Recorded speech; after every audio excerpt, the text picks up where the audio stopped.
Alors voyons maintenant la théorie de l'agence. Et ces théories peuvent vous paraître assez proches, mais en fait elles ne sont pas du tout là pour résoudre le même type de problème. Alors que nous dit la théorie de l'agence? D'abord, elle nous définit ce qu'est une relation d'agence. Alors la relation d'agence, que l'on doit à deux auteurs essentiels de la théorie de l'agence, Jensen et Meckling, nous définissons une relation d'agence comme un contrat, donc là on voit bien là aussi le fondement juridique de la théorie, comme un contrat dans lequel une ou plusieurs personnes, que l'on appelle mandant ou principal, a recours au service d'une autre personne, d'une ou de plusieurs autres personnes, que l'on appelle mandataire ou agent, pour accomplir en son nom une tâche quelconque, ce qui implique une délégation de nature décisionnelle à l'agent. Donc, c'est quand quelqu'un fait faire à quelqu'un d'autre quelque chose pour lui-même. Voilà ce qu'est une relation d'agence. Alors, vous comprenez que cette relation d'agence, elle n'est pas simplement dans le monde de l'entreprise. Elle existe aussi entre l'assureur et l'assuré. L'assuré confie à une compagnie d'assurance le soin de couvrir des risques pour son propre compte. Dans la relation, par exemple, médecin-patient. Quand je vais voir le médecin, je confie ma santé au médecin.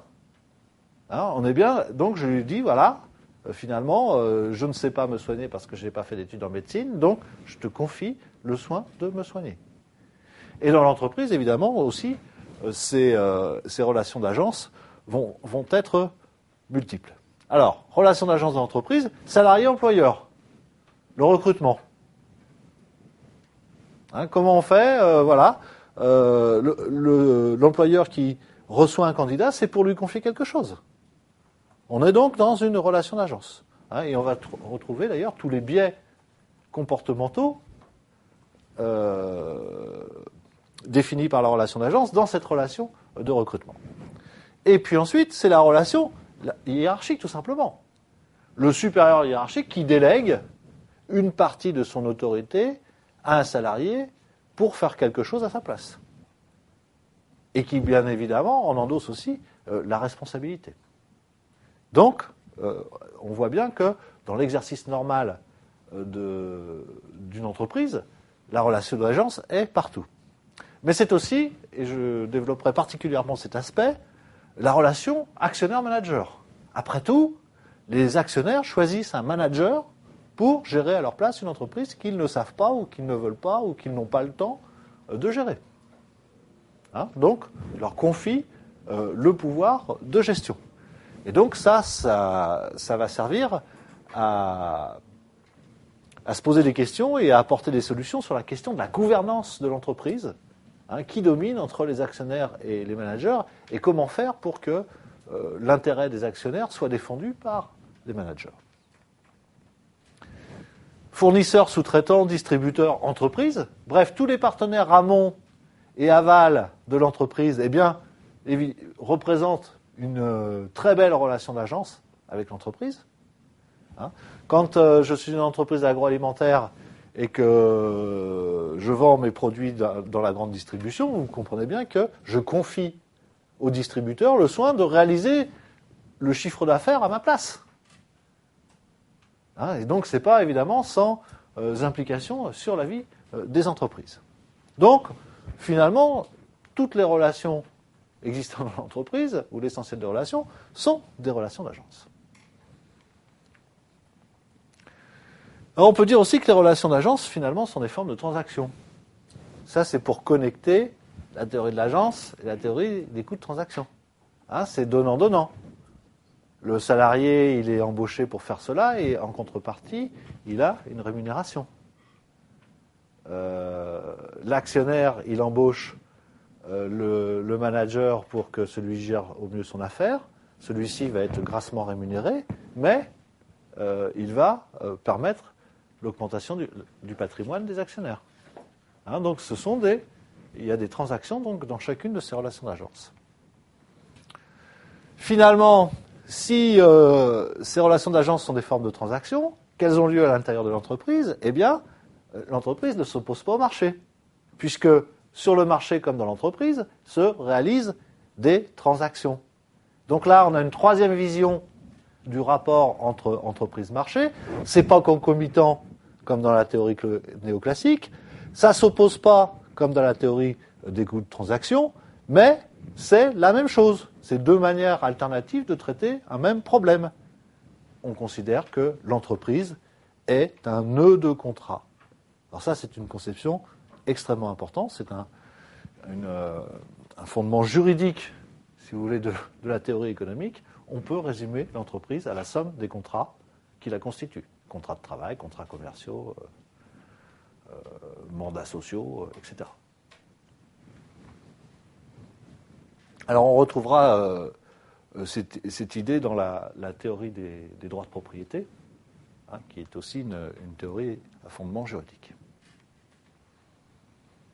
Alors, caractéristique de la relation d'agence, et donc là, je vais m'appuyer pour essayer de mieux vous faire comprendre sur l'analyse de la relation actionnaire-manager.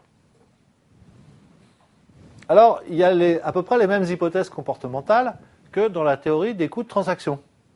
D'abord, il y a l'asymétrie d'information. Alors, asymétrie d'information appliquée à la relation actionnaire-manager. Qui c'est le plus ? Est-ce qu'il y a une double asymétrie d'information ? Probablement pas. Enfin, pas dans le cas normal, mais l'asymétrie d'information est en faveur du manager. Le manager sait en permanence beaucoup plus de choses sur l'état de l'entreprise que les actionnaires.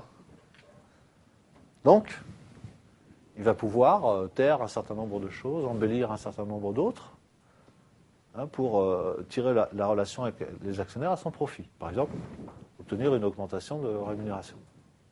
Donc, on a une très belle asymétrie d'information. Si vous voulez, c'est quand on prend la relation médecin-patient. L'asymétrie d'information, vous comprenez bien que le médecin sait plus de choses sur votre santé que vous-même. Et qu'éventuellement, il a vu des choses qui vont conduire à un décès prématuré dans 10 ou 15 ans et il va se taire. Parce qu'il juge totalement inutile de vous inquiéter là-dessus, il peut se tromper ou c'est inéluctable, etc.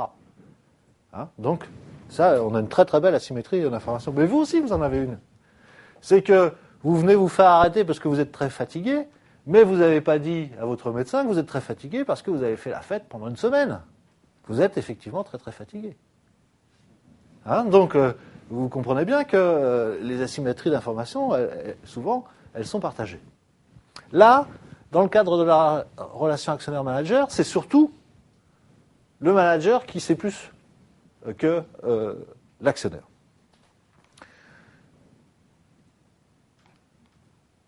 Alors, deuxième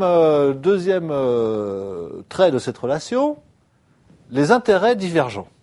Les actionnaires et les managers n'ont pas les mêmes intérêts. De la même manière que l'assureur et l'assuré n'ont pas les mêmes intérêts. L'assuré, il veut se faire rembourser au maximum et payer le plus petit tarif possible, alors que l'assureur, lui, il veut rembourser le moins possible et toucher les plus fortes primes d'assurance. Donc, dans les relations économiques, il n'est pas rare qu'effectivement les intérêts soient divergents. Que se passe-t-il entre les actionnaires et les managers ? Que veut un actionnaire ? Alors, il faudra discuter de quel type d'actionnaire. Est-ce que c'est un institutionnel ? Est-ce que c'est un petit porteur ? Est-ce que c'est un actionnaire salarié ? Et les intérêts ne sont pas forcément les mêmes chez ces trois personnages. En gros, on peut très bien dire, on peut très bien soutenir qu'un actionnaire, il recherche quoi ? Un revenu régulier et important, plus important que le taux d'intérêt du marché, ça s'appelle un dividende. Et deux, il vient rechercher la valorisation de son patrimoine à travers l'augmentation du cours de bourse, ou du cours tout simplement, si l'entreprise n'est pas cotée, du prix de son action. Alors on peut dire, si évidemment c'est un gros actionnaire qui recherche un droit de contrôle, il peut aussi rechercher ça. Donc ça c'est les intérêts de l'actionnaire. Que recherche le dirigeant, lui ? Il recherche son intérêt personnel. Son intérêt personnel, ça peut être un intérêt en termes de rémunération. avoir la plus haute rémunération possible. Ça peut être un intérêt en termes de pouvoir et de prestige. Donc là, il va avoir tendance à construire des empires pour devenir le chef du monde, en quelque sorte. Et puis, il va faire des dépenses somptuaires, avec des sièges sociaux pharaoniques, qui assoient son pouvoir, son autorité, son prestige et son statut. Donc, il peut rechercher ça. Il peut chercher à durer, à pérenniser sa place. Donc, on voit qu'en tous les cas, les intérêts ne sont pas de la même nature entre actionnaires et managers. Alors, il peut y avoir un opportunisme ex ante et ex post. Ex ante, c'est-à-dire c'est un opportunisme qui va se manifester au début de la relation, au commencement de la relation. Par exemple, vous recrutez un salarié qui a triché sur son CV, sur son expérience professionnelle. Voilà un comportement opportuniste ex ante. Et pourquoi il triche ? C'est très rationnel. Il triche pour être plus crédible, pour obtenir le poste. Donc lui, il est aussi, c'est une certaine forme de rationalité. Dans la relation actionnaire-manager, effectivement, on n'a pas forcément choisi le meilleur manager, celui qui nous avait promis monts et merveilles, et qui s'était d'ailleurs souvent engagé sur un programme. Par exemple, Jean-Marie Messier avait été propulsé à la tête de Vivendi pour diminuer le nombre de filiales du groupe, qui était pharaonique, et qui rendait l'ensemble bureaucratique et ingérable. Bon, en fait, à la fin de son mandat, quand il a été débarqué, on s'est aperçu que non seulement Jean-Marie Messier n'avait pas diminué le nombre de filiales, mais au contraire qu'il l'avait augmenté de, je ne sais plus, 40%, quelque chose comme ça, d'une manière très très significative. Donc, voilà, l'opportunisme, c'est ce que je dis que je vais faire et que je sais que je ne ferai pas. Et puis, vous avez, surtout, dans le cas de la relation actionnaire-manager, l'opportuniste ex post, c'est-à-dire pendant la relation. À un moment donné, un des partenaires va jouer cavalier seul, donc au détriment de l'intérêt de l'autre. Alors le manager, par exemple, il va, je donne quelques exemples de ça, le manager, il va racheter à tour de bras des entreprises. Pourquoi rachète-t-il à tour de bras des entreprises, ce manager ? Eh bien, d'une part, parce que, encore une fois, être le maître d'un empire, c'est avoir du pouvoir et du prestige.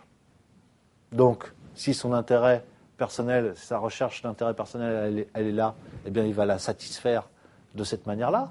C'est pas forcément très rentable. La croissance externe n'est pas forcément rentable, j'allais dire, et même très rarement rentable pour les entreprises. D'accord ? Et puis, il peut avoir un comportement aussi par rapport à sa rémunération, puisque le fait de racheter des entreprises, eh bien, généralement, ça fait augmenter la rémunération des dirigeants. Pourquoi ? Parce que les dirigeants sont payés sur le volume des actifs qu'ils gèrent. Donc, plus il y a de sociétés dans le giron du groupe, plus le volume d'actifs est important et plus la rémunération du dirigeant doit augmenter. D'accord ? Et on voit que ça n'a rien à voir avec la rentabilité ou avec, donc avec le dividende ou avec l'augmentation éventuelle du cours de l'action. Alors, quels sont les coûts d'agence dans la relation actionnaire-manager ? Donc, il y a une relation d'agence et cette relation va supposer des coûts.